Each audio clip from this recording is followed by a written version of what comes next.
ომების დასრულებაში დონალდ ტრამპი ეკონომიკას აშკარად არ გულისხმობდა. თეთრ სახლში დაბრუნებიდან 2 კვირის თავზე მან პრაქტიკულად სავაჭრო ომები წამოიწყო. პირველი სამიზნე მეზობლებია, სამხრეთელიც და ჩრდილოელიც. კანადიდან და მექსიკიდან შტატებში შესულ პროდუქციაზე დაკისრებულ 25%-იან ტარიფებს საპასუხო ზომები უკვე მოჰყვა ოტავადან. აქ ბრაზი არ დაუმალათ და ვაშინგტონს სარკისებრად უპასუხეს. მეხიკოში ჯერ ფრთხილობენ, ქმედით პასუხზე უკვე მუშაობენ, სიტყვიერი კი უკვე თქვეს. No quiere confrontación. მექსიკას არ სურს კონფრონტაცია. ჩვენ მეზობლებს შორის თანამშრომლობის მომხრენი ვართ. უნდა ვიმუშაოთ საერთო პასუხისმგებლობისა და ნდობის საფუძველზე. უპირველესად კი ჩვენი სუვერენიტეტის დაცვით. ეს არაა სავაჭრო თემა. პრობლემები არ იჭრება ტარიფების დაწესებით, არამედ დიალოგითა და საუბრით. როგორც ჯო კენედიმ წლების წინ თქვა, გეოგრაფიამ ჩვენ გვაქცია მეზობლებად, ისტორიამ მეგობრებად, ეკონომიკამ პარტნიორებად და საჭიროებამ მოკავშირეებად. თეთრი სახლის მიერ გადადგმული ნაბიჯი ჩვენ გვყოფს, ნაცვლად იმისა, რომ გაგვაერთიანოს. კანადა უპასუხებს ამერიკის შეერთებული შტატების სავაჭრო ქმედებებს.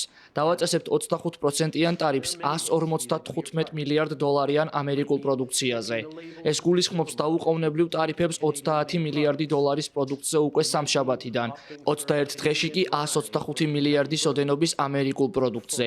ეს იმიტომ, რომ კანადურმა კომპანიებმა და მიწოდების ჯაჭვმა ალტერნატივები ნახონ. ამასთან დადგა დრო ავირჩიოთ კანადა.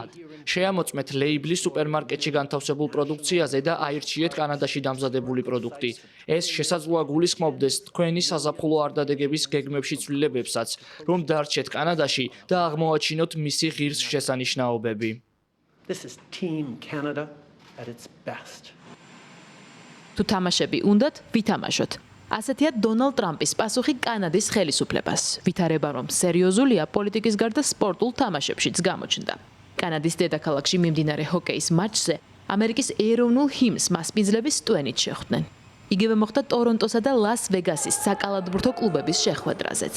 კანადელების რეაქციები მეტწილად ტრამპის იმ განცხადებებს უკავშირდება, რომლითაც იგი სუვერენულ სახელმწიფოს თავაზობს ამერიკის 51 შტატი გახდეს.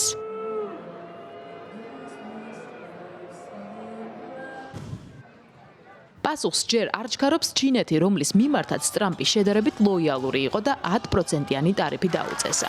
ეს იმ ფონზე, როდესაც გლობალურ ეკონომიკაში ამერიკის მთავარი მეტოქე სწორედ პეკინია და არა მეზობელი ქვეყნები.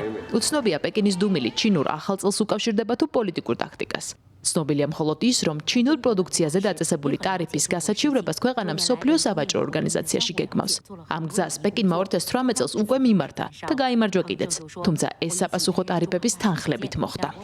პასუხისთვის ემზადება ევროკავშირიც, რომელიც ჯერ მხოლოდ მუქარას ისმენს. გეტყვით, რომ ევროკავშირთან დაკავშირებით ტარიფები აუცილებლად იქნება, რადგან ისინი უპირატეს მდგომარეობაში არიან. ჩვენ 300 მილიარდ დოლარზე მეტი დეფიციტი გვაქვს. ისინი არ იღებენ ჩვენს მანქანებს, სოფლის მეურნეობის პროდუქტებს. ჩვენ კი მათგან ვიღებთ მილიონობით მანქანას, დიდი რაოდენობით საკვებს თუ სოფლის მეურნეობის პროდუქტს. ჩვენ შეიძლება განვიცადოთ მცირე ტკივილი ხანმოკლე ვადაში, მაგრამ ამერიკელებს ეს ესმით. ხანგრძლივ ვადაში თუ შევხედავთ, ამერიკის შეერთებულ შტატებს პრაქტიკულად მსოფლიოს ყველა ქვეყანა ატყუებდა. ეს უსამართლობაა. ამიტომაც გვაქვს 36 ტრილიონი დოლარის ვალი. ჩვენ დეფიციტი გვაქვს ყველასთან, რადგან ყველას ვეხმარებოდით. ეს ხდებოდა წლების განმავლობაში და გულწრფელად რომ ვთქვათ, არ მგონია რომელიმეს ეს დაეფასებინა. ამიტომ ამის შეცვლა გვაქვს განზრახული, თან სწრაფად. სწრაფად და ამასთან სარისკოდ გამოიყურება ტრამპის ეფექტი გლობალურ ეკონომიკაზე, მათ შორის ბრიუსელისთვის, რომელიც ჯერ მოლოდინის რეჟიმშია. ამერიკას ევროკავშირთან ურთიერთვაჭრობაში დეფიციტი იმ მიზეზით აქვს, რომ ევროკავშირიდან უფრო მეც ყიდულობს, ვიდრე ყიდის.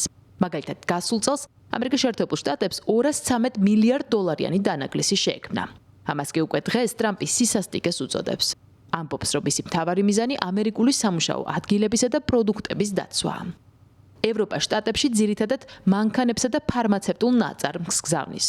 ამერიკა კი ნავთობს, გაზს და ფინანსურ სერვისებს. ყურადღებით ვუსმენთ ტრამპის განცხადებებს და ჩვენი მხრიდან ვემზადებით, მაგრამ ნათელია, რომ სავაჭრო ომებს გამარჯვებული არ ყავს. თუ ამერიკის შეერთებული შტატები დაიწყებს სავაჭრო ომს, ერთადერთი ვინც ამაზე გაიცინებს ჩინეთია. ჩვენ ძლიერ ვართ ურთიერთდაკავშირებული. ჩვენ გვჭირდება ამერიკა და ამერიკასაც ვჭირდებით ჩვენ. ტარიფები ზრდის ხარჯებს, ეს არაა კარგი არც სამუშაო ადგილებისთვის და არც მომხმარებლებისთვის.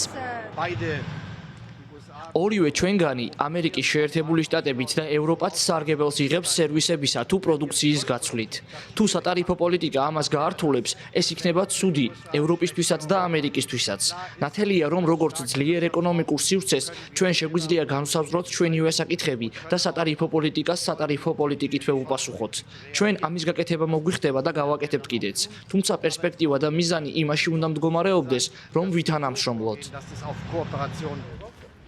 ტრამპმა ტარიფების დაწესება არ გამორიცხა არც დიდ ბრიტანეთზე, ქვეყანაზე, რომელიც ევროკავშირიდან 5 წლის წინ გავიდა.